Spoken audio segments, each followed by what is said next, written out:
Hello, and welcome to Essential Alchemy. Alchemy is defined as the power or process that changes or transforms something in a mysterious or impressive way. My hope is that the information in this podcast can help you transform your mood, your energy, physical health, or even connect some dots to help you shift your mental or emotional state. I'm your host, Jodi Cohen, a best-selling author, award-winning journalist, functional practitioner, lifelong learner, and founder of Vibrant Blue Oils, a company that sells proprietary blends of high-quality organic or wild-crafted essential oil remedies designed to help you return to your ideal mental, physical, and emotional state. You can find out more about me and my company at vibrantblueoils.com. And with that, let's get started with today's episode. Hi, I'm your host, Jodi Cohen, and I'm so excited to be joined by my dear friend, Dr. Lindsey Elmore. She is a board certified pharmacist, functional medicine clinician, speaker, author, entrepreneur, and world renowned wellness expert. Dr. Elmore has an undergraduate degree in chemistry, which we're going to dive into, from the University of Alabama, and a doctorate of pharmacy from the University of California, San Francisco. She's also a certified Vinyasa, Yin, and Aroma yoga instructor, a business strategy coach, and the author of Essential 75 Answers to Common Questions about Essential Oils and Supplements, and the vegan gluten-free cookbook and workbook, Clean Slate Cleanse. Welcome, Lindsay. Thank you, Jodi. Always an honor to get to chat with you and spend time with you. I know, and it's funny, we have so much in common, like the yoga and the essential oils. And before we hit record, we were talking about how the world right now, everyone is just in anxiety and overwhelm, and they need better tools. Can you speak to Mhm. that a little bit? Well, I think what we have all been through as a collective in the past couple of years, trauma is now a universal experience. Every single person has been through trauma. I know for me, the day that the lockdowns happened, so I was living in Manhattan, living in New York City when the lockdowns happened. And on that very first day, I just had this deep rooted in my gut sense of this is not the smartest way to handle a virus. Like there's something off. There's something off here. And I one day, there was nothing to do in New York. All the restaurants were closed, couldn't go to Broadway, couldn't do anything. And there were days that I would walk like 12 or 15 miles just because I was like, I am going to absolutely go crazy if I continue to stay in my apartment. And there was one day that I took a walk from Harlem to the center of New York into Times Square. This is a long walk, friends. We're talking 100 plus blocks. And And keep in mind that 20 blocks is a mile, so 5 miles at least. Yeah. it was a long walk. And there's a photo of me standing on 42nd Street, and I am the only person in sight. I'm the only person in sight. And in that instant, I was like, okay, I have to leave the city. I have to leave. I cannot stay here. I can't remain here. Um, I, like a lot of people, started having nightmares, started wondering, am I going crazy? And so I think everyone has been through trauma, whether that trauma is knowing someone who was affected by the virus, having the virus yourself, having uncertainty about, do I take a vaccine? Do I not? Right. What's the I best with the global uncertainty. I think global uncertainty? one, Yes.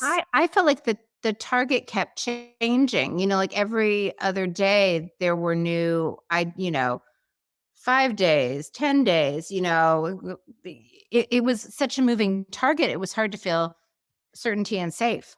Absolutely. And, that's like the very foundation of like Maslow's hierarchy of needs is we have to have safety and security. That's why safety and security is at the root chakra. It's like it's the very base that we are built upon is knowing that we are safe and secure. Because otherwise, if you're living in a state where you're not safe and secure, that's back in the days where people had to do overnight watches to protect everybody, and it's a very stressful situation. And I look back on it and I just go, what a missed opportunity. I mean, imagine if instead of stay home, avoid people, be sedentary, start drinking at noon. Like the whole world made it a joke to start Yeah. drinking at like noon. And I'm like, no, And that's baked not, sourdough bread. yeah, like, no, that's not funny. That's not funny. Yeah. And we all went through like the cute phase where we baked sourdough bread and watched Tiger King. But then it just kept going and it kept going and it kept going. And I look back and I go, imagine if people had come on TV and said, "Hey, listen, friends, we've got something coming towards us. We don't know what to expect. Therefore, the advice that we've been giving you for all these years to eat fresh fruits and vegetables, get 8 to 9 hours of sleep a night, spend 5 minutes in deep breathing and meditation, exercise regularly, have genuine human connection, if we had told people, like, we actually need you to take that very seriously right now because we don't know what's about to happen.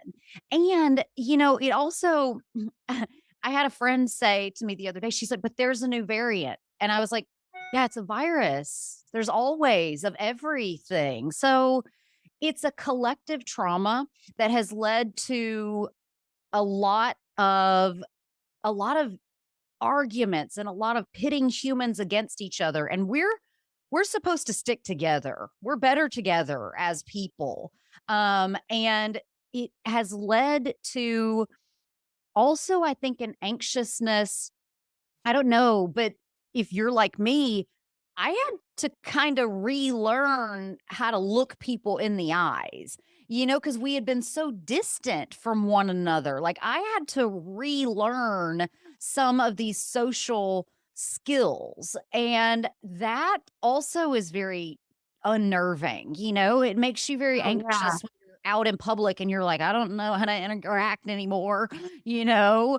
And so I do think that it trauma became universal and the ripple effect of the anxiety is still very palpable even to Oh this my day. gosh. No, Mhm. I know. I mean, I have a 17-year-old daughter who all Mhm. of her friends are anxious wrecks. And the challenge is most of them, kind of that good advice that's being withheld, they don't even know what to do with their anxiety except for going on pharmaceutical drugs. So Right. I'd love it if we could kind of delve into some things that alternate strategies, including yoga. Yeah, absolutely. Because, the thing about pharmaceutical drugs for anxiety is the SSRI drugs, the selective serotonin reuptake inhibitors, the Prozacs and the Paxils of the world, they don't work that well in most people. In some people, they're absolutely life changing and they will quash that anxiety. But in a lot of people, they don't really work. And they also have very significant side effects, including weight gain, which is unhealthy, including sexual dysfunction, which, if you have a healthy sexual relationship and then all of a sudden you don't, that is anxiety inducing. And so they have lots of side effects that happen. And we also know that when people are in chronic stress, chronic anxiety, chronic just not feeling good, they don't have enough amino acids to even begin the building process of serotonin and dopamine and all the things that it goes into it. And so you're taking this medicine that helps to prolong the action of serotonin, but you're serotonin deficient and you don't have enough serotonin to begin with. So, listen, I am not anti medications, but if you're going to take an SSRI med, why don't we at least make sure that you have the building blocks to make it work? And so, if you are someone who you're like, I'm on an SSRI and it's just not doing anything for me, Go to your local grocery store and get a bottle of amino acids and start taking an amino acid supplement every single day. The other medications that treat anxiety are the benzodiazepines, and these are that it's the first ever $1 million drug in the United States was a drug called Librium, and I hate the marketing so much. I don't know how many of your listeners are familiar with the opioid epidemic, which you want to talk about another major stressor that has killed hundreds of thousands of people. Um, if you know the family that created OxyContin, that's the Purdue Pharma, the guys that are in charge of it, they're called the Sacklers. Well, we think of them as being real jerks because they made OxyContin and then completely falsely marketed it. Yeah, they are third generation in this game of false marketing of pharmaceuticals. And so Librium, the first ever benzodiazepine, was marketed by the grandfather of the people that marketed OxyContin as mommy's little helper.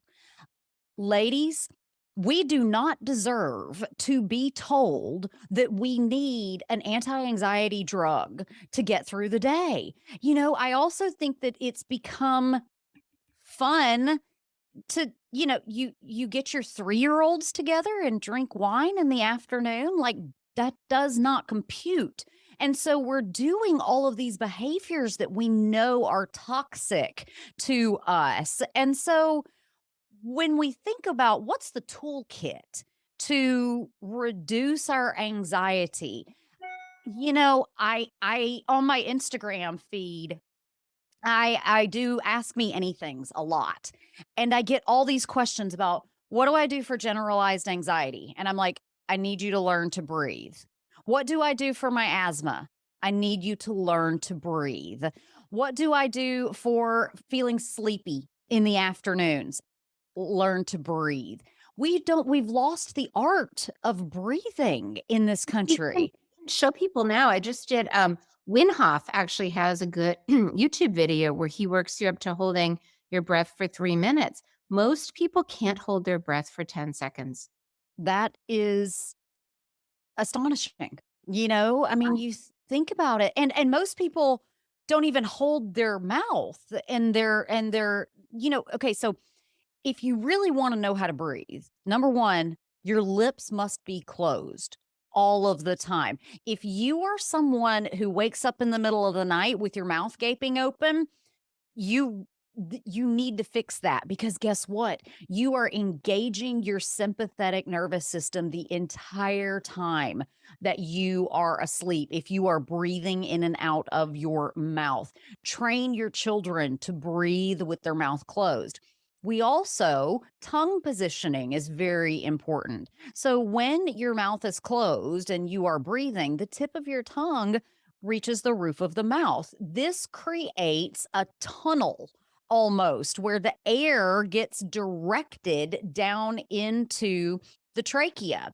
We also know that when we take a breath, we need to take a breath very slowly and steadily. And we need to take a breath that is descending down into the belly.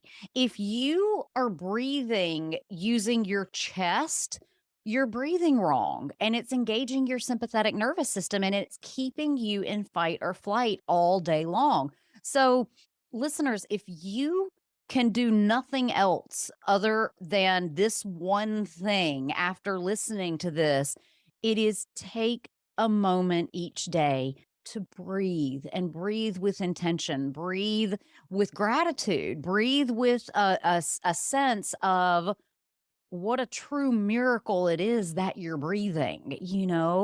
And this is, you mentioned yoga a second ago.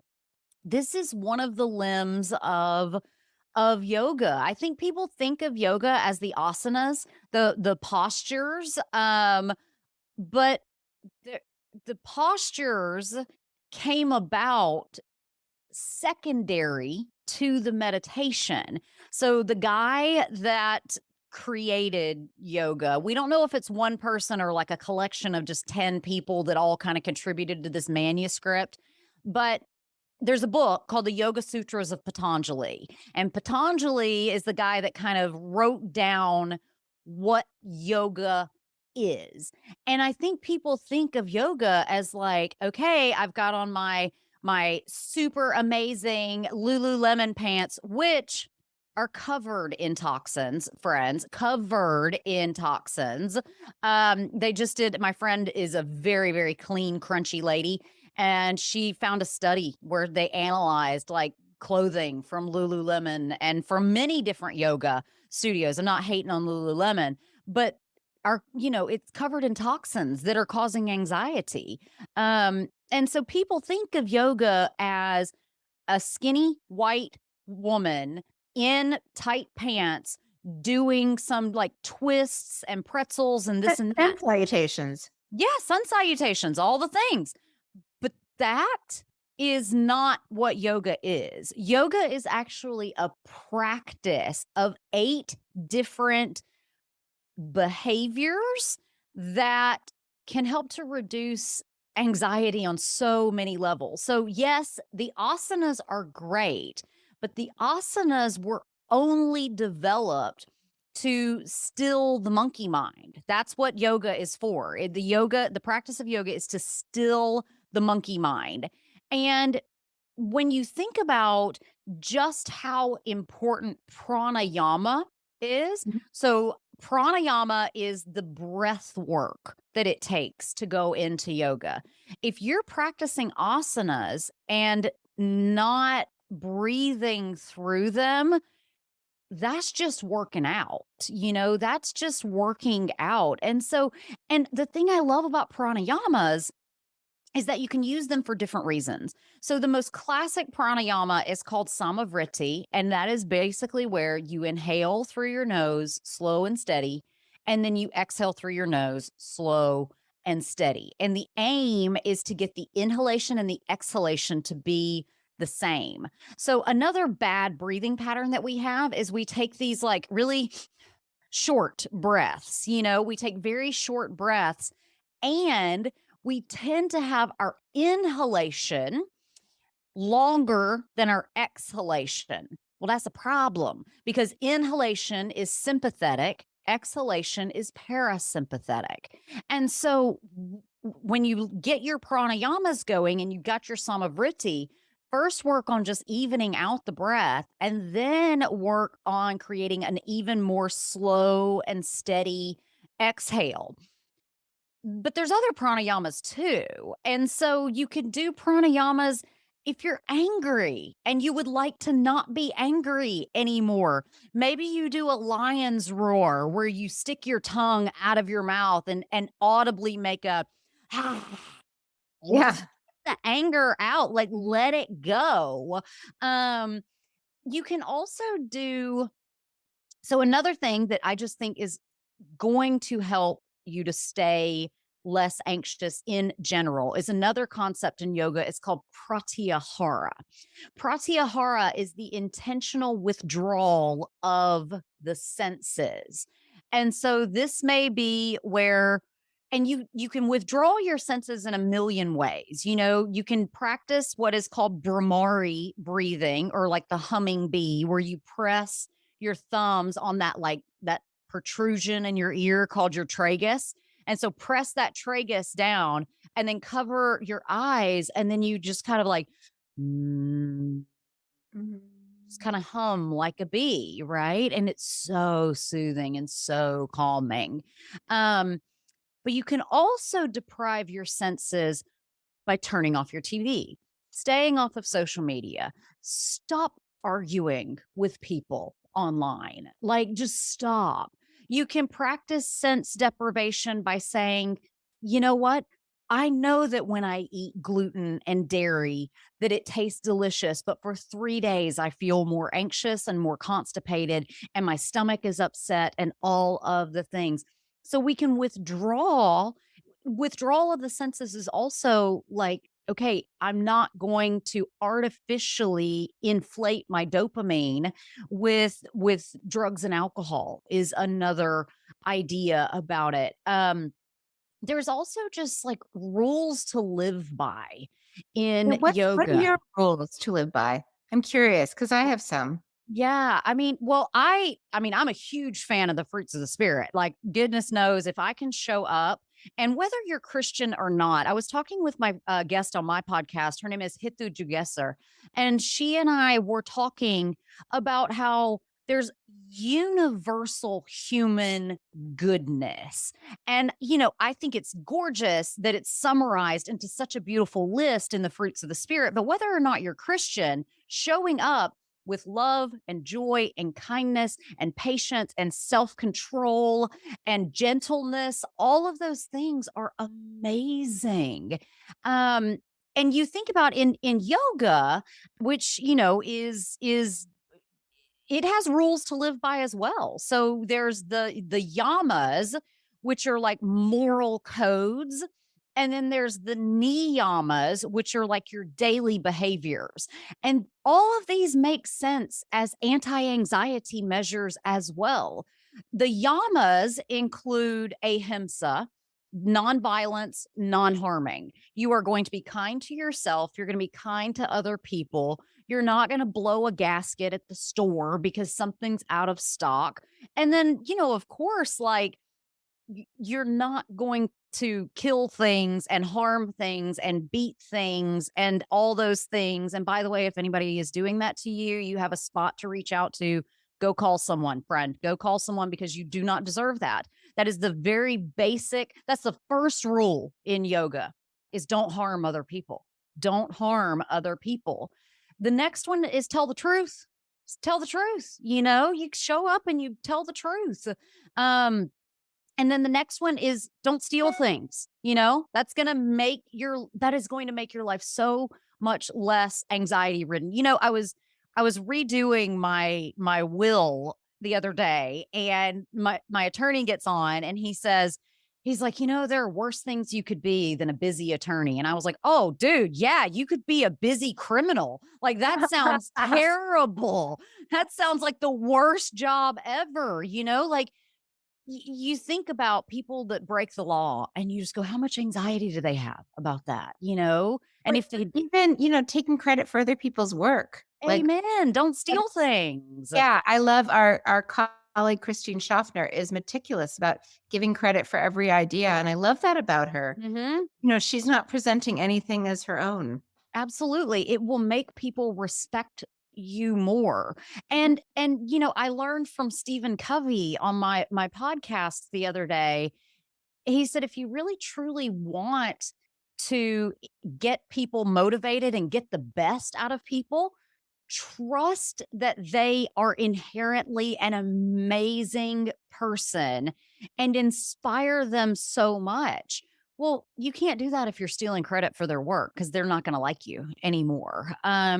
The next thing in the yamas that is going to make your life less stressful is called the right use of energy. It's brahmacharya, and this is sexual restraint. This is saying, hey, I'm in a monogamous relationship and I'm going to have respect for that. Or it's saying, I am not going to indulge the worst of my sexual self. This could be an excellent place to say, I'm not going to watch pornography because it skews my brain. And we know that from studies, it skews your brain. And then the last of the yamas that I think is such an important lesson, especially for women. Women are trying to do it all. They're trying to juggle 15 bajillion things all at once. And I say that out of respect for all the women that are working, that have husbands, that are have kids at home and this and that. I'm like, I got two pets and I feel like I'm overwhelmed. But the last one is aparigraha. Just let it go. It's non-possessiveness is what aparigraha means. You can work hard on something, but don't be so wedded to the outcome that when things aren't perfectly like you envision them in your head that you feel defeated. So just let it go. Let go of all of the everything and simply show up each day with your best self. And then, the niyamas, those daily behaviors, the first one is purity. I took a shower before I came on your show today, Jodi. I did because I have respect and all the things. And that's going to make your life less stressful. It's going to make your life less stressful. I mean, think about it. Do an annual parasite cleanse. Maybe do some enemas to clean out. Even the neti pot is included in this saucha, this purity. Surround your home with products that are non-toxic so that you're not disrupting your endocrine system along the way. Then there is the practice of santosha, which is contentment. I am where I am, and that's enough. You know, I hate listening to people say, I'm not far enough along and therefore I can't start, or my anxiety has been so long, so bad for so many years, it's never going to get better. That's a lie. That's a Yeah. lie that we tell ourselves. And there's several others. There's, just having discipline and saying, like, okay, I am going to get up every day and have my morning routine, and I'm not going to allow something more important to get in the way of my daily breathing, daily exercise, daily gratitude journaling, whatever it is. Like, maintain that discipline to have these behaviors that intentionally reduce your anxiety. And then the last two of the niyamas are studying, and so reading something. My life has been deeply affected by alcoholism, and therefore I attend Al-Anon meetings. And so Al-Anon is a fellowship of peeps that have been affected by alcohol. And one of the things that we talk about, there's a poem that I love, and it's called Just for Today, and it's great because it's like you don't have to be everything all of the days, but just for today, you can do these things. And one of the things it talks about is like, just for today, I'm going to challenge my mind. I'm going to read something. I'm going to challenge my mind because it's good for me. And then the last of the niyamas that in my life makes my days less stressful and less anxious is I recognize that there is some being bigger than me, and in the 8 limbs of yoga, they call it Ishvara Pranayana, and it's that devotion to God. And it's like, well, yeah, believe in something, believe in purpose, believe in that it's not just you out here on your own. Even if you say, I'm a staunch atheist, believe in your fellow human man, like believe in the goodness of people. And these are just, we talked about the postures, the breathing practices, the withdrawal of the senses, but then the last 3 of the 8 limbs of yoga, concentration, meditation, and then eventually when you do it all right in yoga and in Hinduism, they call it samadhi, which is merging with the divine. The Buddhists call it nirvana. Christians call it going to heaven. Whatever it is that merges you, that gets that greatest goodness out of you, is what we're ultimately after in yoga. This was so amazing. Oh my goodness. You've shared so much knowledge. I wanted to ask a follow up question on the amino acids, if there was any brand you like better than others for people to look for. I honestly, what I have in my cabinet is just the Whole Foods brand. If you or someone has an account with Full Script, there are some great options there. And so I don't know that there's one that's like the best of the best, but you do want to make sure that you're getting the whole all of them.